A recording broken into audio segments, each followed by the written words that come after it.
Sasho sangena mbukeli ekhaya lakho sangena necaba wena wabona amaphoyisa ezolanda isigebengu sendawo siyabingelele ingxenyeni ezahlukene zezwe la kufinyelela khona lesi sikhondla sohlelo ekhaya jikelele inqophamlando inqalabutho yohlelo kuyiyona yodwa einhlelweni zasekuseni esakazanga isinguni kumabona kude namhlanje ngomhla ka14 zigonene ithandani zihlebelana amazwi amnandi ama sweet nothings yabona nje abanye njalo balokhu bebambe amafoni nje belindeke imlayezo emnandi evela eithandweni zabo kuyabaphithizela ke kwamanye amahhovisi namhlanje bhozimba lezibomvu amakhadi othando akhalulozo lomculo ngoshokoledi izipho njalo bakhona ke nabanye inkosi yami olozilishone nje ke ilanga leyo ilahla lekunina bengatholanga ngisho utwa osibuno Themba Dololo abaphethela utha balethela utha basendi nomqhafazo bayobona namhlanje ke labo bantu ukuthi hey uyabona impela makuthiwa gift kusokushiwo nje igama lomfana thizeni igama lami nguNoxolo Mamtshali kwakwamwalihle bana limhlophe qwa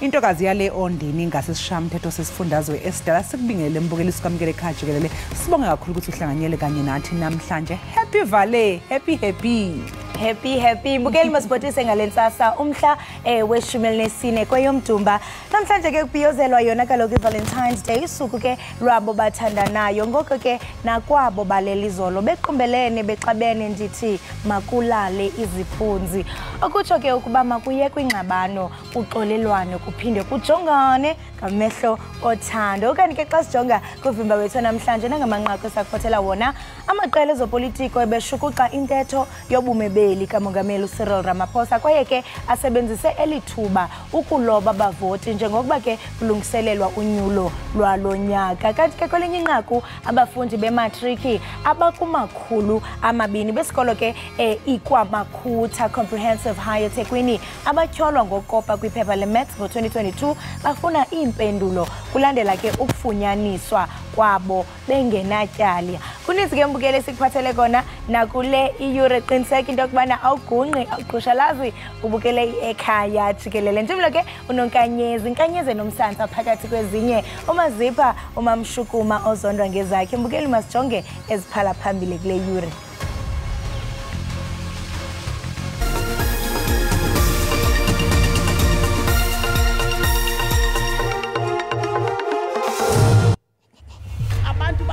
meka nangakumbi ingathi zange babe nawo amehlo ngaphambili okubona izinto ezenziweyo imibutho yezopolitiki beshukuxa intetho yobume beli kamongameli Cyril Ramaphosa izolo bafuna impendule abafundi bakwesinye sezikole zaseThekwini ababesolwa ngokukopela kubhalwa ivivinyo zika matric labafundi batholakale bengenacala abafundi basebenzile kakhulu futhi and especially ukuthi after such a long time ukuthi bafike khona bafikile la kumele bafike khona sidanje we are proud simzansi sijabula kakhulu even ngogogo bakavuka emashini labomkhulu bathi hayi abafana basebenzile abafana kanti ke kwezemidlalo ikaleleke ngenseni namhlanje kwisikhululo senqwelo moya iOR Tambo ibafana bafana emva kokumela ilizwe kwiAFCON eIvory Coast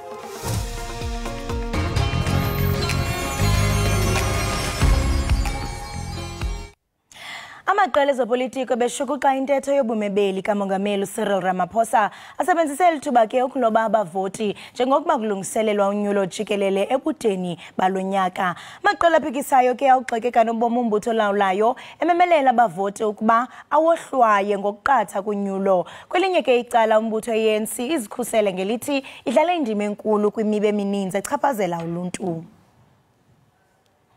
Iqela le-ANC libele lokuqala ukukhwela eqongeni. Eli qela lithethe ngempumelelo yalo equka ukubanjwa kwabantu malunga nokunyoba kwishishini lokwakha nokwembiwa ngokungekho mthethweni kwemigodi. Ngelixa ikomiti ejongene nokuziphatha kwamalungu epalamente yohlwaye amalungu alo atenxileyo. Eli qela ligxekile indibaniselwano yamaqela ezopolitiko aphikisayo ichaza njengocalucalulo oluza kubuyisela eli lizwe emva.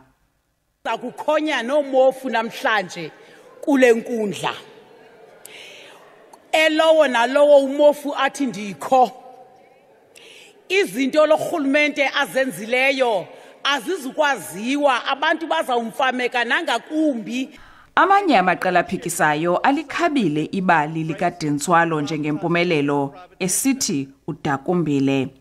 Iqela le-DA ligrogrise ngokubhenela enkundleni ukuba i-ANC iyafadala ukuthobela umyalelo wenkundla yomgaqo-siseko malunga nokuqeshwa kwamalungu ayo. If they try and subvert the rule of law, we will make sure that they are jailed for contempt of court in exactly the same way that Mr. Zuma was. Iqela le-IFP libongoze uRamaphosa ukuba ayeke ukukhangela usiba lokutyikitya i-NHI lisithi kule meko iyiyo iza kutshabalalisa. Let us not pull wool over our people's eyes and pretend that the ANC is the only party that can protect South Africa and do what is best for her. The ANC only serve ANC. Iqela le-UDM licele uRamaphosa ukuba ajongane nemeko embi yabo babesakuphangela emigodini kunye namaphandle. Eli qela lithi umbandela wemihlala phantsi yabo fanele usonjululwe kwakamsinya. Omakhulu notatomkhulu balentwazana kuthiwa nguThintswalo bafuna imali yabo ababeyicontribute ku-pension abalwinani banikeni imali yabo abantu. Tingilulama Amatya weendaba ze-SABC eParlamente eKapa. Labo abayithathela umhlaba ngodli elunde kuhle emnguni occupation eRoshaville eGoli but bafuna ukuthi uhulumeni ayithathe njengesemthethweni indawo yabo. Laba bathi bafuna ukubhalisela ukhetho oluzobanjwa kulonyaka. Inkinga abanawo amakhele indawo abahlala kuzona.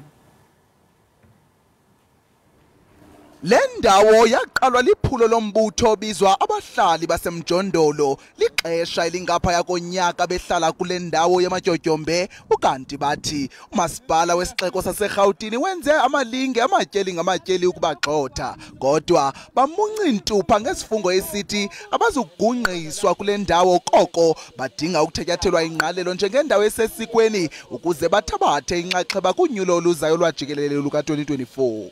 We are leading the struggle of land, dignity and housing. So we decided to come to this land to develop ourselves, to change the situation of our lives, to live better, because we still believe there is no freedom without land. Kananjalo ngokumayela nokusilela kwenkonzo ezisiseko abahlali bathi baqhuqukile ngamashishini achitha inkunkuma ithi gengelele apho bahlala khona. Isithunzi sethu sabantu abahlala emkhukhwini asivikelekile, even naku government abantu abahlala emkhukhwini ubathatha ngathi abantu abanganangqondo, abantu abangacabangi. Eba wewadu Fazer Chamo uvakalise ngelithi isixeko saseRhawutini kusamele sithabathe isigqibo ngokumele kwenziwe. When I came there, they said to me that they need houses, they need a proper place to live, and they also want to be onto the waiting list, which I explained to them that that they need to go to 222 Smith Street in Braamfontein. That is actually where you can apply for housing. Kukwavakaliswe ukuba bangaphaya kwamawaka ngamakhulu asithandathu abantu abasekuluhlu lokulindela ukwakhelwa izindlu kwiphondo laseGauteng kuphela. Abafundi bematric abakumakhulu amabini besikolo ikwaKwamakhuta Comprehensive High eThekwini abatyholwa ngokukopa kwiphepha leMaths ngo-2022 bafuna impendulo kulandela ukufunyaniswa bengenatyala. Emva kophando ziye zakhulula iziphumo zabo ukanti amaziko omfundo awabamtyeli ngelithi azibonakali iziphumo zabo zezifundo zezibalo. Sekuphele iminyaka emibili iklasi likamatikuletsheni lango-2022 kwaMakhuta Comprehensive High School lingenaso isiqiniseko ngempilo yabo. Bangaphezudlwana kwamakhulu amane abafundi abahlalela iphepha lokugcina likamatikuletsheni kanti kulaba bangu-236 abasolwa ngokukopela iphepha labo lezibalo. Abafundi bakholwa ukuthi basuliwe kulezi zinsolo njengoba bethole izitatimende zemphumela ngemuva kophenyo. Nokho naphezu kwalokho abakwazi ukuthola indawo ezikhungweni zemfundo ephakeme. EDUT bangireject abaqala bangireject ama-universities eMUT bangireject mangithi ngiyalandela ngefone ngithi ngiyezwa ukuthi kuhamba kanjani kuthiwe ama-mathematics asinawo kwisystem. Abafundi bathi kubaphatha kabi ukwazi ukuthi bazophinde bachithe omunye unyaka behleli emakhaya. ukuhlala ekhaya kusiphatha abhlungu almost sonke. Akukho mnandi because abanye abantu esasifunda nabo bayafunda manje. Isigungu sabazali esilawula ukusebenza kwesikole sithi imizamo yokuthola usizo eminyangweni wezemfundo ayibanga nemiphumela emihle. Umnyango uma sikhuluma as iSGB umnyango ukhombisa nje unganaki ngendaba zabantwana ekuyibona esingabo. Ukhombisa nje ukukhulu unganaki ngoba kuze kube manje awukho umnyakazi abakhombisa ukuthi bayawenza mayelana nendaba yezingane. Umnyango wezemfundo esifundazweni uthi akubona bonke abafundi abangu-236 abasulwa ekopeleni kodwa uthi baphenya umfundi ngamunye. Siyabacela ukuthi it's either bayabhala baya-re-register ukubhala or basondele kithi ngamunye ukuze icase yakhe umuntu sikwazi ukuyibheka ngoba isimo sabo akusesona esilula esinormal ukuthi ungaya e-university. Umnyango weluleke abafundi abathintekayo ukuthi bavakashele amahhovisi omnyango esifundazweni eMarket, Ogwini, Oluseningizimu neKwaZulu Natali ukuze bathole usizo. Ngingononhlakanipho Magwaza ezindabeni ze-SABC eThekwini. Lilale isithathu iqembu lesizwe Bafana kwe-AFCON e-Ivory Coast labuya nendondo yethusi kanti ke mbukeli hawu lemukelwe njengamaqhawe lapha esikhumuleni seyindiza i-OR Tambo eKempton Park. Njengamanje ke mbukela ke siphosa amehlo khona sibheke ukuthi kwenzekani njengamanje.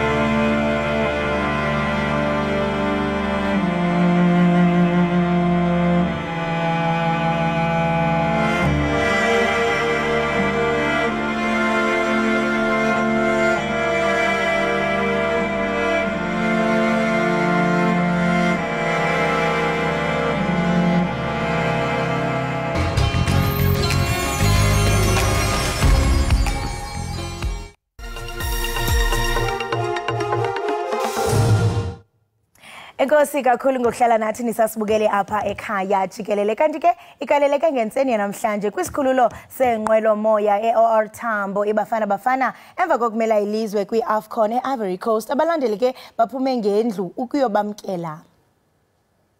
Abafethu basebenzile kakhulu futhi and especially ukuthi after such a long time ukuthi bafike eAFCON bafikile la kumele bafike khona. Silanje we are proud Simzansi sijabule kakhulu even nogogo bakavuka emashini labomkhulu bathi hayi abafana basebenzile. We woke up at 2 o'clock.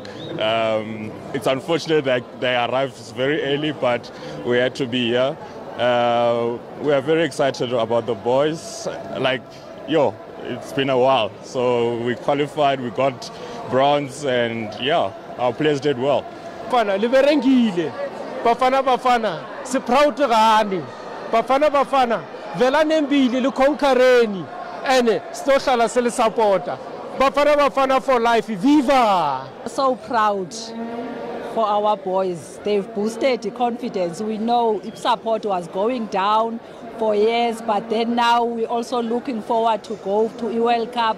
We believe in them that they will bring it home. I'm very proud of Bafana for the first time since I bought this t-shirt, wearing it for the right reasons. Yeah.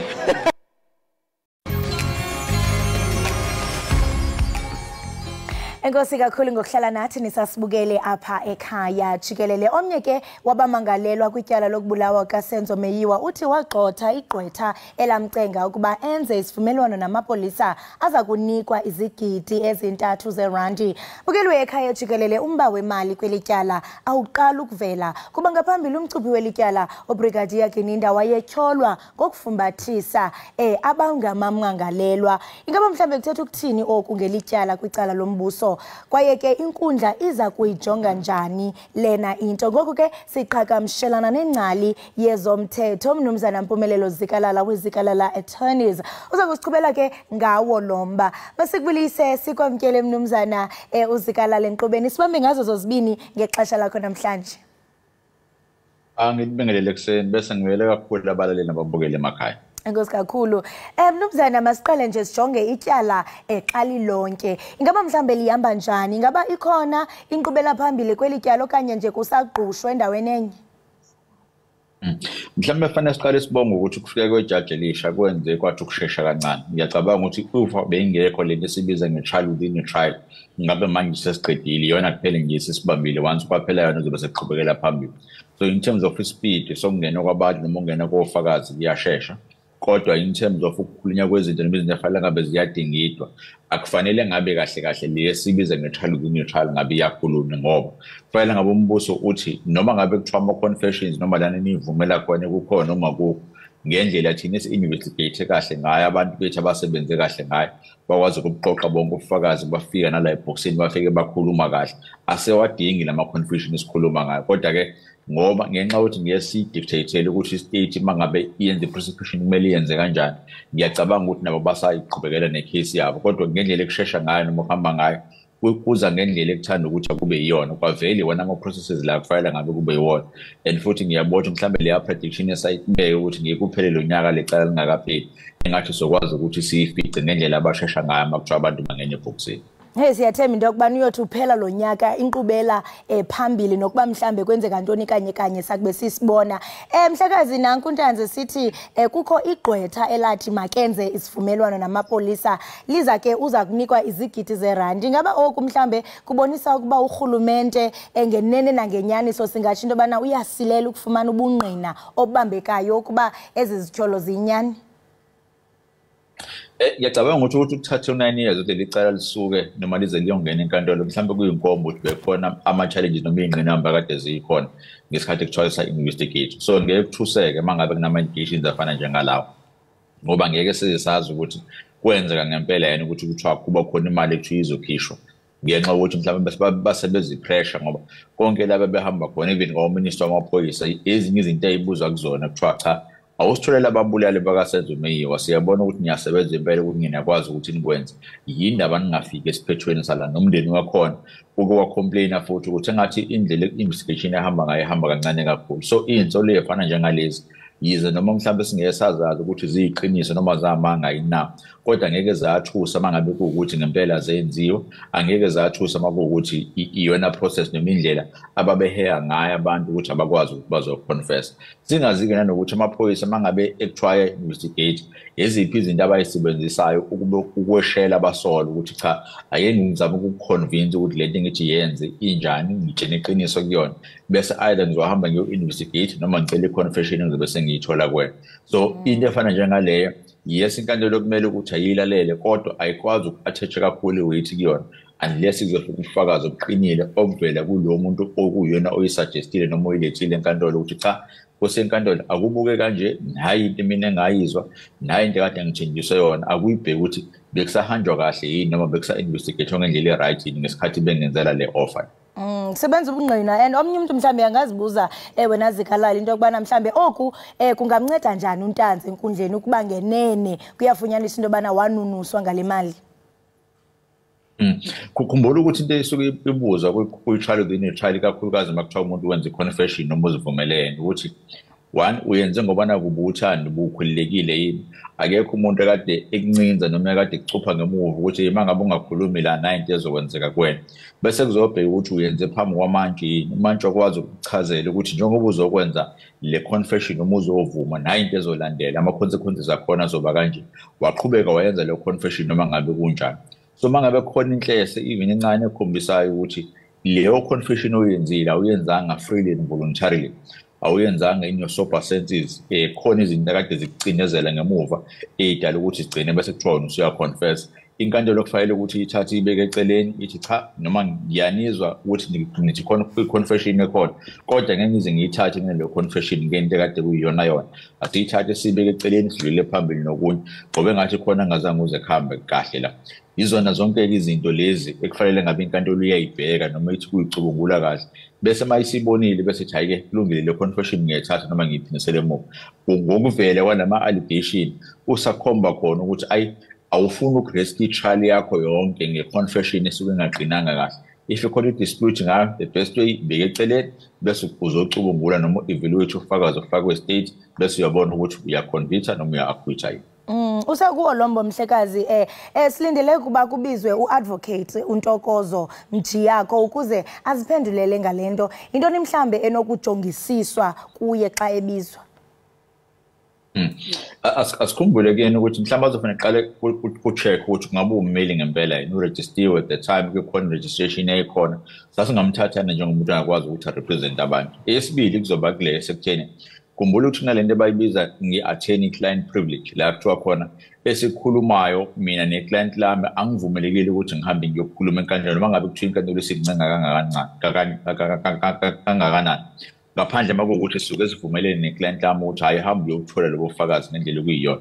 So yona headline yokuqala leyo ufike bayithola ukuthi bamthola mase bemlethe enkantolo i-client attorney privilege ngabe isiphukile yini bese kuzotholakala ukuthi leyo confession yenze ngaleso sikhathi kwakuyiyona yini mangabe kuwukuthi bayakwazi ukuthi bangene lapho. Makutholakala ukuthi akayena ummeli then unfortunately the case has collapsed. Makutholakala ukuthi ngingavuma mina ukuthi ngangikhona ngayo lo suku yebo nayi intention akuzokhulunywa kuyona kodwa sekuphele lapho ke ngisangene kokunye then mhlambe it might go in the side of favor but ngendlela mhlawumbe abameli nama-client abo ajwayele ukuthi basebenze ngayo bengingayitsheni ukuthi uyozabize noma ayihambele yona ayozingenela ebhokisini athi nganto engifuna ukukhuluma ngayo ngalola suku ngoba isuke khona leyo protection ngenxa indlela abameli nama-client abo abakhuluma ngayo. Ingaba mhlambe singabona kuphelelwa kuthathwa ubungqina bakhe uNtanzi noMjiyakho. Kungenzeka ngoba into ezobifuna within the trial ukuchecka nje lokho ukuthi ama-confession wenze ngendlela right yini masithi right so were you sober were you free buzenzela wena ke umuntu akade kuphoqa ummeli wakho kade ekhona wa-understand ama-implications akhona if ama-answer to lawo ma-questions yes yonke into kuthiwa yebo then i-confession sesiyayithatha but if kubonakala ukuthi khona iy'nhlethe zezinto ezingahambanga ngohlelo then kuthiwa no asimi kancane i-confession asoyithatha la qhubekani wena state ngendlela ekufanele ngabe nenza njalo iyona-ke into abasuke bezoyibheka kule section noma kule portion ye-trial noma lesibiza ukuthi trial within a trial. Siyafuna into yokubana uchazela umbukeli obukele ekhaya into yokubana xa kuzawuthiwa this trial is within a trial ingaba mhlambe oko kuthetha ukuthini futhi kwenziwa ntoni?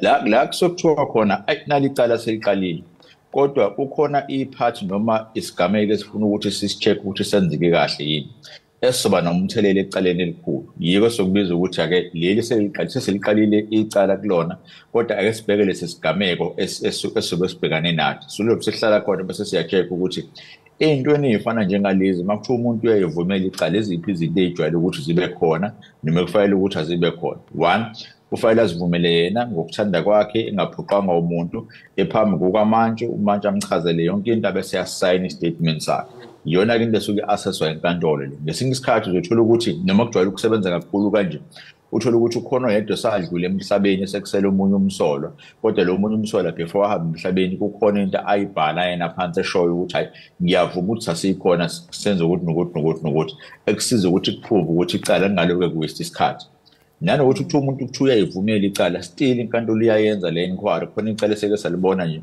le ekade lenzeka ngale goli lomfowethu lo kuthiwa ebulala osisi laba abadayisa ebusuku nakhona futhi noma ngabe kuthiwa seyivumela ukuthi yebo I'm guilty kodwa still inkantolo iyaqhubeka nalowo process and wonke ama-processes e-confession ekade enzeka still we-analyzed again iyona into eyenzeka nala kuleli cala-ke again so kufike kuthiwe ukuze sibone ukuthi sikuthathe nobufakazi la uyivumele khona ake si-assesse if i-assesse iyaphasa then sesibuthatha-ke manje sikufaka kulesi sicala kuleli cala elikhulu and then bese siyabona ukuthi siyaqhubeka noku-convict ama-implications aloko athi if sikuvuma sikuthatha accuse 1 and accuse 2 probably kuzothiwa they are guilty bese beyapanishwa kodwa makuthiwa abungeni kuzothiwa ake si-assesse ngale evidence besiyitholile ekuqaleni sibone ukuthi i-conviction singabuya yini nayo.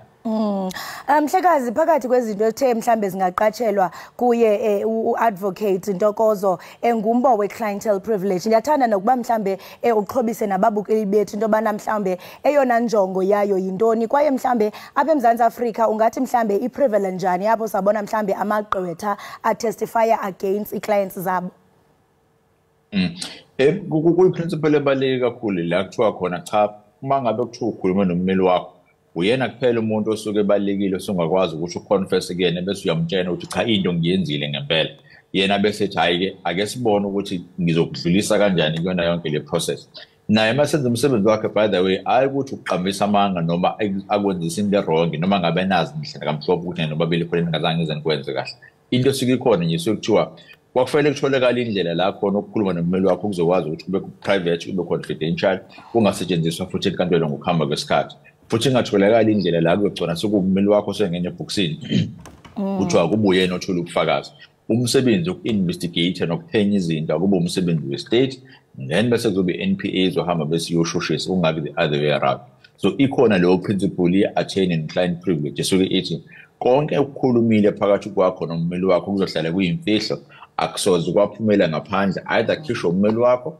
noma aphoqo ngokuthatha ukuthi ayiswe enkantolo ukuze akwazi ukuthi abukhiphe lobo bufakazi ngaphandle makuwena umnikeza imvume nebesibiza ukuthi consent ukuthi akahamba ayokhuluma lo process nenike bese ekhuluma noma mhlambe amakhola la yena soke kufuna ukuyivikela khona ikakhulukazi uzothola khona la iprosecutor khona iLPC noma illegal practice council nenike mhlambe usengasho ukuthi ama processes enzeka ngendlela kodwa leyo principle still remains okukhuluma nommeli wakho kukhona ongacishe kuhluke kodwa kule case if kuwukuthi kutholakala ukuthi akwayingeni ummeli ngempela noma kukhona la ayifalsify khona ama-qualifications akhe then no privilege is no longer there ayisakwazi ukuthi isebenze.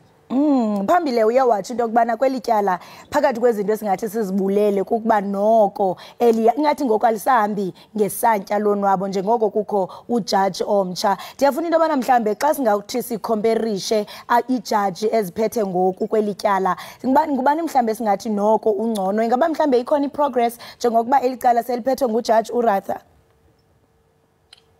ikhona kakhulu uzokhumbula ukuthi previous occasion sahlala nofakazi abathathu cishe unyaka wonke ingekho iprogress esiyibonayo ukuthi siyangalapha kodwa manje uphelile unyaka ukhona nezinye inyanga futhi sibuyisa sayi kodwa siyabona ukuthi we are going towards the end of the state case mhlamba ngeke sakhommente kakhulu ukuthi uliphethe kanjani kube khona phela lokugudlana okuzoba khona ngaphakathi enkantolo nokuzwana amandla nokungcweka ukuthi ngabe yonke into esahamba ngohlelo yini mhlambe against abameli nali judge kodwa amahlala khona kuthina suke siwajayelelo indlela esuke sisebenza ngayo nokungaboni ngasolinye futhi kuyenzeka mangabe nisendaweni nabantu kodwa into esuke ibaleke kakhulu isekutheni kuloko kubalekile kokudonsa iqiniso kofakazi ngabe kwenzeka ngendlela ayina and ngibona ngathi i-collection yofakazi ne-evidence isangena kahle okuyobe sekubaleka kakhulu ke rather than ukuthi icala uliqhube ngokushesha kangakanani sekutheni base kuthuye evaluate le evidence evaluate kahle lokho kuzoba nomthelelo sekutheni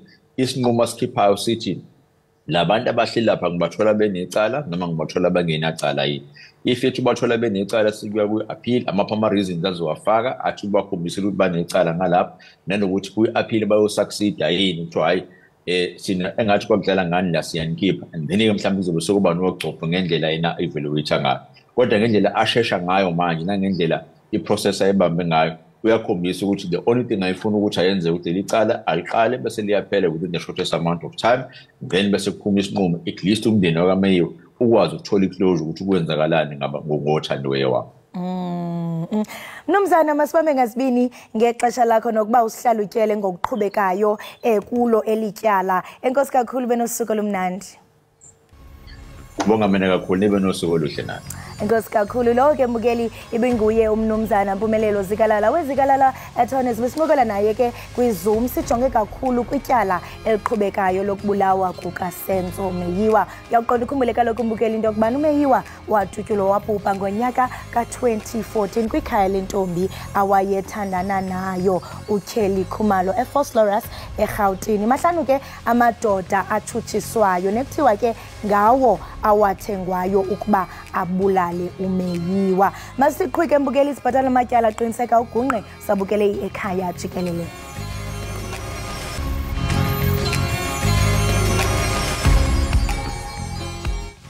Siphinde sikwamukele mbukeli wekhaya Jikelele sibonga kakhulu ke ukuthi usahlanganyele kanye nathi cha sisekhona nathi la sinomadlungothi kwi-Valentine's Day namhlanje yeyi imbukeli siyayibuza nje ukuthi ngabe kwenzakalani njengamanje nje abantu ababheke emsebenzini khona sebevele umuntu nje uphuma endlini ethi emsebenzini sayitholile imfanelo zakhe uphethe la ibouquet yakhe Sabane sithi ngco wethu. Lalela uzofika nje emsebenzini nje usuku lakhe seludani.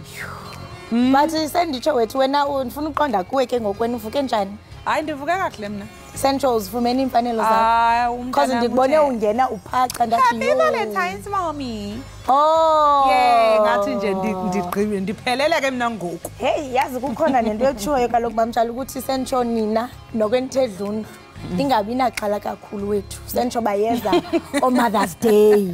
Uyaqonda Central bayeza nebhasi ko Good Friday no Women's Day. So ningabi naxhala kakhulu wethu. Kuthiwa khona bazobona ukuthi ugift igama lomuntu. Yo, eish ubhlungu kona phofu lento wena man ifuna ungangena inzulu. Hayi uyabona nama rose lawa afaka 200 ngathi hayi awasekho styleni. Kunenwele ngoku. Nekuze nenwele ama inches ifront ama-tips lapha emakhaya abantu besilisa abasawafuni ama rose ano 200 sebefuna ama rose ahambisana nama intshi athi uyavula nje umuntu afica 20 intshi emlindile. Hey but phakathi kwezinto wena mamtshali sentsho njengokuba kwi Valentine's Day siyakhumula phezulu into okubaneke kwaphuma inkcukacha ezisuka ku Department of Health sisitsho into yokubana izinga okanye iqondo lokosuleleka kwentsholongwane kagawulayo iHIV neSTI liphezulu kakhulu ingakumbi kumadoda into ethi ngokabantu bazilahla phansi condom sentsho siyaqonda ngoku iValentines abantu bazawushare igifts iflowers nantoni but nakwela cala xa nisiciba iziko qinisekani into bana noko uyanxiba idyasi yakho ungaveli ungena uthi zwapha because I mean we've come a long way to go back siyokhuphula ama HIV infections. Yeah, and then females because mostly umuntu uzawuxhomekeka mhlambe ukuthi hayi no email inawe nawe hlala unento epesini. Hayi cha wakhuluma amadlonzi amava hayi sethembeke embukela ukuthi ke nithokozile emakhaya kanjalo ke nasemsebenzini akasiqhubekele phambili ke nodaba lethu olandelayo. Usagcwele amathafa namanje ke uKlatha Gumbo oyisiboshwa eseqe esibhedlela eMamelodi eTshwane. uGumbo ke mbukela ubeboshwe ejele iBavian Sport eTshwane.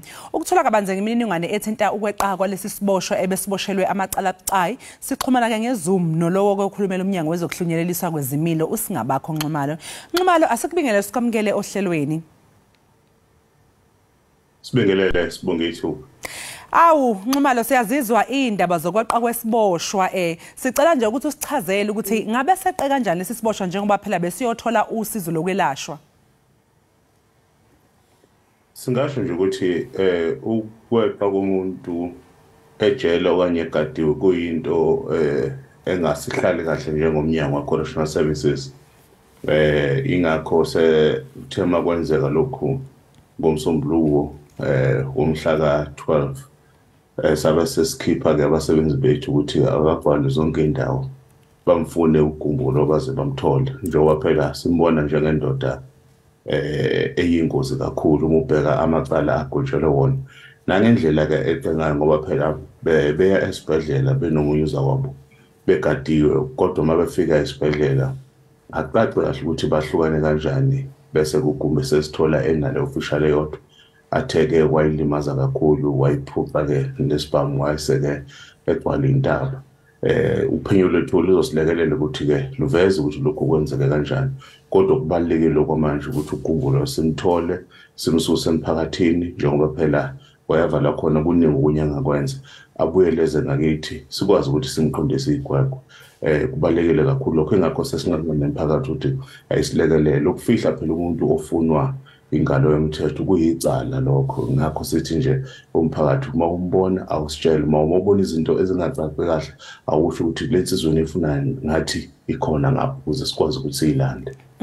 Nxumalo mangabe ubalula nawe kuba balula lapha uthi uboshelwe amacala abucayi kakhulu mhlawumbe nje ungatshela umbukelo sekhaya ongazi ukuthi imaphi lamacala abeboshelwe wona uGumbo. uGumbo ke wangena ejele ku-August 2018 egojela amacala rape kidnapping kanye ne-assault sithi ukushaya. So okubonisayo ukuthi ungumuntu oyingozi ngoba phela wazonikwa ngisho nesigwebo sikade likajele. Akakahlali nesikhathi esitheni nangoke esegcwala intaba ingakho sitheni nje cha ngabe impela sikwazi sikwenzayo masingakuyekelela lokho kanti ke mubheka futhi ke nerecord lethu lekuveza ukuthi laba abebaphuma isikhathi singakashayi beyikhipha bona siyakwazi impela ukuthi sibathole ingakho sithe cha angeke impela size siphumule sazisile ke nama-victims ukuthi kunesimo esinjengalesi saxolisa kakhulu ingakho sithe nje sosebenza impela ngokuyikhandla ukuthi insizwa le siyibuyise ngoba phela kukudelela i-criminal justice system yethu nanokuthi-ke awukwazi ukuphuma isikhathi singakashaya ngoba lokho kusho ukuthi wena isimilo sakho asikalungi ingakho-ke kumele simthole. Omunye futhi angayibuza Nxumalo ukuthi ugumbo lo makuthiwa ubeyothola ukwelashwa lapha esibhedlela ngokwembiko ephumile kuyasho ukuthi ubeyobonana ne-dietitian uyibuza ke ukuthi mhlawumbe ngaphandle nje kokuthi ke manje singenele kwi-privacy yakhe kodwa omunye angayibuza ukuthi konje uma uhamba uyobona i-dietitian usuke unaziphi iy'nkinga? Okumele sicacise lapho ukuthi umuntu oboshiwe just like nanoma ubani oyisakhamuzi nokanye ubuya ngaphandle uma kunesigulo thizeni esimphethe okanye ecela ukwelashwa unalo ilungelo lokuthi elashwe ukuba sejela kusho lelo lungelo alisekho. Zikhona-ke izikhungo zezempilo ngaphakathi emajele kodwa akuzona izikhungo ezikwazi ukulapha izifo eziningi zesibhekelele kakhulu lezi zifo esingathi nje ezijwayelekile ngesilungu abathi i-primary health care. Mhlawumbe umuntu edinga ukuthi abone i-specialist okanye akulonge ngendlela ethe ukuba sezingeni eliphezulu baye-ke odokotela okanye-ke abasebenzi bethu abakwa-healthcare bese benzobe sikubiza nge-referral ukuthi-ke lo muntu bamthumele esibhedlela esingaphandle ukuthi ayokulonga-ke ngezinga elithe ukuba phezudlwana. Into le yenzeka mihla namalanga ejele akusiyo into ukuthi mhlawumbe yenzeka okokuqala ngomsombuluko. Into esesiyenzeke sihlanganisa kwesekubiza nge-security plan ukuthi-ke lo muntu uzohamba kanjani. So-ke ilokho nje sesichaza ukuthi akuyona into engajwayelekile kuyinto ejwayele ukuthi umuntu ogwetshiwe ahamba esibhedlela esingaphandle ukuze akwazi ukuthi athole usizo. So-ke i-investigation yethu yiyo kumele silekelele ukuthi uhambe kwahamba kwasekuxega kuphi nanokuthi-ke aze lo ugumbo akwazi ukuthi-ke athathe isibhamu alimaze futhi nomsebenzi wethu kwenzeke kanjani lokho. Lowo mbiko lowo wona uzosilekelela ukuthi nangelinye ilanga sikwazi ukuthi-ke siqinisekise ukuthi ma bephuma abantu beya mhlawumbe ebhedlela nanoma kuphi ngaphandle kungenzeka izinto ezifana nalezi. Yebo Nxumalo ngiyakuzwa impela lokho okuphawula kwakho ngoba ungacabanga ukuthi uma ngabe isiboshwa kuthiwa siboshelwe amacala abucayi kangaka uma ngabe sihamba siphumela ngaphandle ikakhulukazi nginesiqiniseko sokuthi ukuhamba mhlawumbe ne-official noma iphoyisa elilodwa ngoba omunye futhi angayibuza ukuthi iboshwa uma ngabe iphuma zengaphandle kanti njengoba eboshwele nje u-life sentence udilika jele akusiyo umuntu mhlawumbe ukuthi uma ephuma ngaphandle usuke eboshwe izandla ney'nyawo nanokuthi kuza kanjani ngoba lokhu sizwe lokhu kubalulwa iphoyisa elilodwa ukuthi ubegadwe iphoyisa elilodwa. Ingakho sichaza ukuthi investigation lezosilekelela ukuthi isinike imininingwane ethe ukuxaxa ukuthi kwenzeke kanjani ukuthi la akwaze khona ukuthi alimaze iphoyisa athathe nesibhamu bese baleka kwenzeke kanjani ngoba phela uma bephuma ejele baphume lokho esikubiza nge-ratio official to inmate kuyile ratio kanye kuyisibalo lesi esamukelekile okusho ukuthi bebe babili abadonse isigwebo ama-officials ethu emani okusho ukuthi ngoba phela engumuntu oyingozi lapho sibabiza ngama-maximum classified bekumele ngabe ugadwe ama-officials amabili. So-ke ingakho-ke sithi investigation asifuni ukupreempt ukuthi mhlawumbe ilokhu noma ilokhu akuphenywe bese kuvela ukuthi kwenzeke kanjalo azithole-ke esenephoyisa elilodwa bese ekwazi ukuthi-ke alenze le nto ayenze nanokuthi-ke in terms of i-security yethu yini enye eyenziwe okanye engenziwanga kahle ukuze phela lo akwazi nanokuthi-ke ajampe ngisho ucingo lasesibhedlela agcwale intaba. So nje lelo phenyo lelo liyaqhubeka msakazi siyaqinisekisa futhi ukuthi mase liphelile lizosilekelela kakhulu kodwa kwamanje okubalulekile ukuthola lensizwa yakwagumbo ibuyele ngaphakathi ejele ngoba nje usuku nosuku ingaphandle lokho akusiphathi kahle njengomnyango. Uma kungenzeka ukuthi-ke aphinde atholakale-ke ugumbo Nxumalo imaphi amacala amanye angabhekana nawo uma ngabe sengaboshwa baphinde bamthole?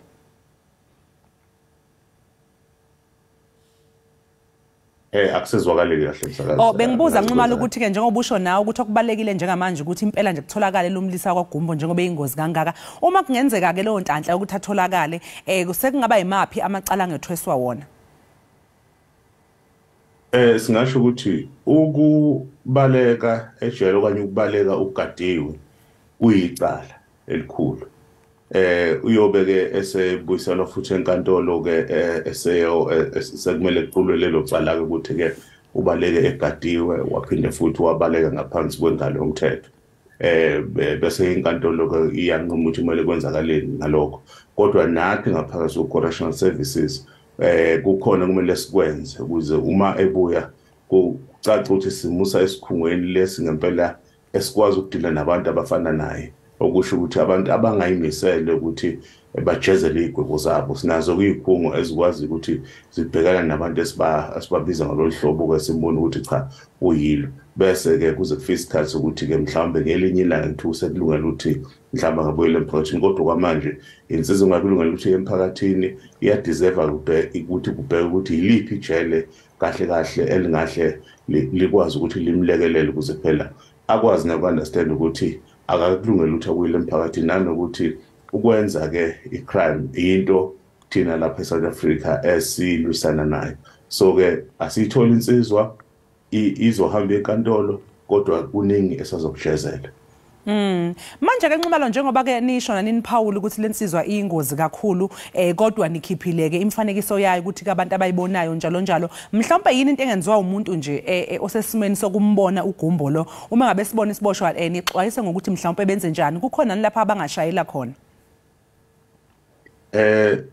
Sikhiphile impiko sathi nasi isithombe sakhe ma abantu mhlawumbe bembona okanye bemfanekisa ukuthi mhlawumbe ngaba nguye akudingana ukuthi bazibafuna isikhungo sethu ngoba abaningi abazazi ukuthi izikhungo zethu mhlawumbe zingakuphi ezinye zingaba kude nabahlala khona kodwa nje ma kune police station eseduze bagijima baye khona ukuthi cha ngathi nakunomuntu siyambona siyanxusa ukuthi bangazama ukuthi bazibambele bona njengoba phela uyingozi futhi uhlomile abagijima baye emaphoyiseni amaphoyisa azobe sekwazi ukuthi asilekelele. So noma ngathi ubonakala kuphi ikhona ipolice station eseduze gijima niye khona nithi cha nansi insizwa ngathi ngapha bese ke sikwazi ukuthi simthole. Nxumalo igameko enjengalezi zokuthi kweqe iziboshwa ejele ngabe zivame kangakanani lapha eNingizimu Afrika? Amanani lokhu nje ehla iminyaka ngeminyaka okanye unyaka ngonyaka lokhu muzobheka ibalo okusho khona ukuthi kukhona esikwenzayo okusebenzayo kodwa ke siye sithi correctional services angeke size saneliseke ngokuthi amanani ayehla for as long as abantu besakwazi ukuthi beqe. Singathanda ukuthi system yethu ifike ezingeni la uthola ukuthi akekho umuntu okwazi ukuphuma akekho umuntu okwazi ukweqa akekho umuntu okwazi ukuyihambela esikhathi singakafiki ilokho esekufunayo. So as kusenzeka ukuthi abantu baphume abantu futhi mhlambe basika insimbi bakwazi ukuthi ke bayibeke phansi bese ke beyabaleka lokho akusiphathi kahle abanye babaleka mhlambe mabesebenza ngaphandle ingakho hlale nje sibheke ukuthi ngabe ikuphi la okunama gaps khona nokuthi siwavala kanjani. So lama investigations esiwenzayo ke asilekelele ukuthi engathi kuvuza ngapha vala ngapha nanokuthi ke hlale singaphambili waphela nabantu lapho esibabhekileyo nabo kuningi abakwenzayo nababhekayo abaningi babo abathanda ukubasejele kodwa bayathanda ukuhlukumeza umphakathi. Ingakho ke nje somnyaka sithi yebo amanamba wona ehlile kakhulu ubheka iminyaka ngaphambili kodwa angeke sanaliseke for as long as uthonje kusakhona ngisho umuntu oyedwa uthe waphuma ejele.